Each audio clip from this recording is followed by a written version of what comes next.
Good morning. My name's Ken Lees. I'm the President of the European Stroke Organisation, and I'm at the second ESO conference in Barcelona.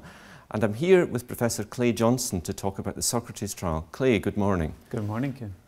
So, Socrates was a trial in patients with acute stroke or TI where you were treating them very early after the onset. Can you tell me what it was you were trying to do? Well, a number of studies have shown that the stroke risk is very high in the first few hours to days after a TIA or ischemic stroke, particularly the minor ischemic stroke. So we were trying to get the treatment to occur before those strokes would have occurred. Yes. So, if I understand it, you were testing a relatively new drug for many of us, which is ticagrelor, against aspirin. Can you tell me firstly why you chose aspirin as your comparator? Yeah, so there weren't too many choices in terms of the evidence that we had, particularly when we were starting the trial. But the evidence was strongest for aspirin, with the IST and CAST studies demonstrating some efficacy for aspirin in that acute period in the stroke population. There really is almost no data in the TIA-only population.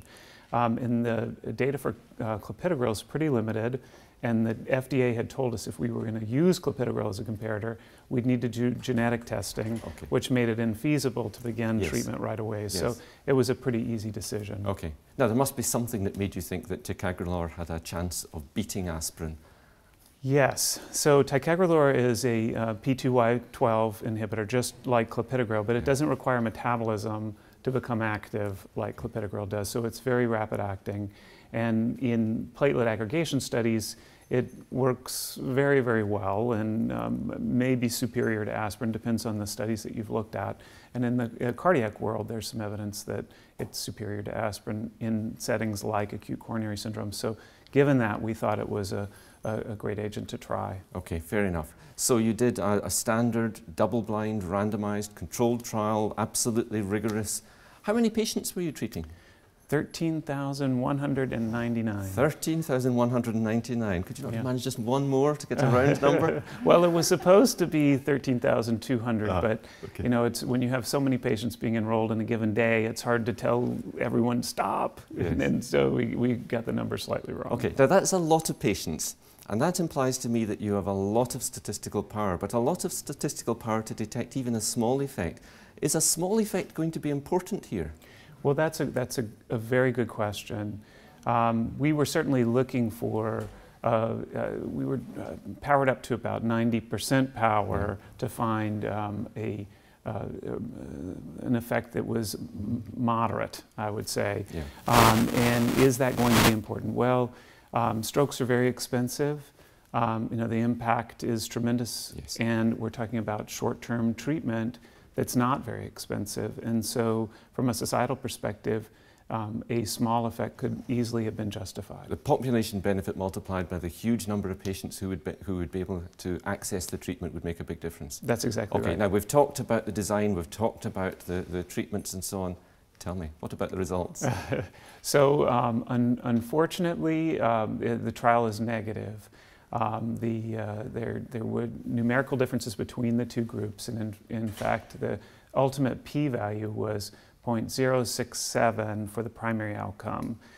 Primary outcome was a composite of stroke, hemorrhagic and ischemic, MI, and death. And the hazard ratio was 0.89.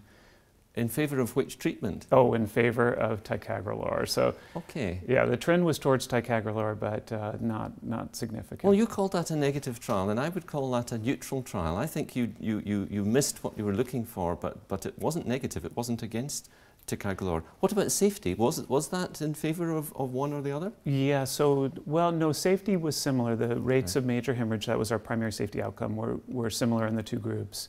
That a number of secondary, really exploratory outcomes in the trial, all predefined, did favor ticagrelor too.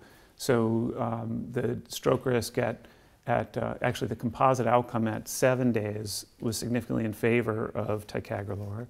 Ischemic stroke was in favor of ticagrelor. All stroke was in favor of ticagrelor as well. So that's all suggestive. Again, those are nominal p-values. They're because they're not the primary.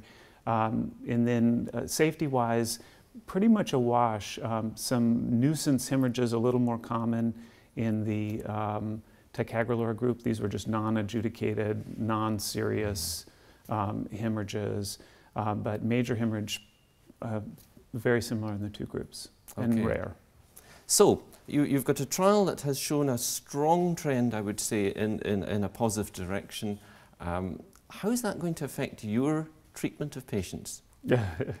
So I think we need another study. Standard clinical academic answer. I hate to answer that way because I know that is the standard, but in this case too, there were some subgroups that appeared to have maybe a greater benefit, particularly the group that was taking aspirin at the time of randomization.